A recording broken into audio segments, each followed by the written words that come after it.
বঞ্চিত, ছোট একটি শব্দ, কিন্তু এই শব্দের ভেতর লুকিয়ে আছে অসংখ্য মানুষের না পাওয়ার গল্প। বঞ্চিত মানে শুধু কোনো কিছু না পাওয়া নয়, বঞ্চিত মানে প্রাপ্য সুযোগ থেকে পিছিয়ে পড়া, জীবনের স্বাভাবিক অধিকার থেকেও দূরে সরে যাওয়া। আমাদের সমাজে এমন অনেক শিশু আছে যারা জন্মের পর থেকেই এই বঞ্চনার বাস্তবতায় বড় হয়ে ওঠে। কারো শৈশব কাটে রেলওয়ে স্টেশনের প্ল্যাটফর্মে, কারো ফুটপাতে, ব্যস্ত রাস্তার পাশে কিংবা কোনো পার্কের কোণে।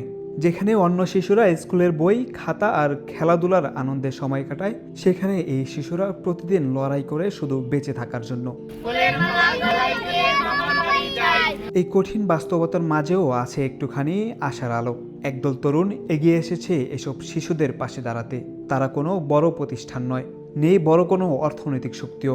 স্কুল, কলেজ ও বিশ্ববিদ্যালয়ের সাধারণ কিছু শিক্ষার্থী নিজেদের পকেট খরচ থেকে সামান্য সামান্য টাকা জমিয়ে তারা ভাবছে সমাজের কথা, দেশের কথা আর আগামীর ভবিষ্যৎ প্রজন্মের কথা। তাদের লক্ষ্য, অভাবের কারণে কোনো শিশুর শৈশব যেন হারিয়ে না যায়। এই বইটির যে অর্থ, মানে এই বইটির বিক্রির যে অর্থ, সেই অর্থ পুরোটি আমরা ব্যয় করব আমাদের এই পথ শিশু কিংবা সুবিধাবঞ্চিত শিশুদের জন্য। এই ভাবনা থেকেই এবারের অমর ২১শে বইমেলায় প্রকাশিত হয়েছে একটি বই, বঞ্চিত।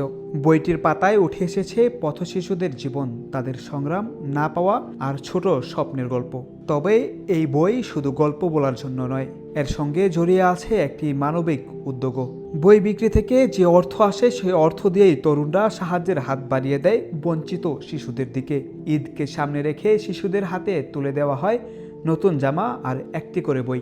ওইখানেতে বাস করে কানা বুগির ছা।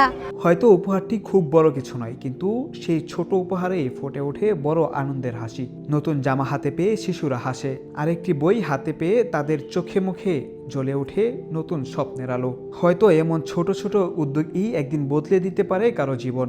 একটি বই, একটু ভালোবাসা আর সহানুভূতির একটি হাত একটি শিশুর ভবিষ্যতের পথ দেখাতে পারে। একটা বই দাও, ফাহিমাকে একটা বই দাও আমাদের। বড় বড় কথায় সমাজ বদলায় না, সমাজ বদলায় মানুষের ছোট ছোট মানবিক কাজের মধ্য দিয়ে। আর সেই মানবিকতার গল্পই বলছে বঞ্চিত এবং তাদের স্বপ্নবাজ তরুণরা। যত কপি বিক্রি হয়েছে তার সকল অর্থ আমরা এই শিশুদের জন্য ঈদের নতুন জামা কিনেছি। তাদের সবার হাতে ঈদের নতুন জামা গিয়েছে। আজকে আমরা উদ্বোধন করেছি। আমাদের এই কর্মসূচিটি ২৮ রমজান পর্যন্ত চলমান থাকবে। Abdur Rauf, Campus Times.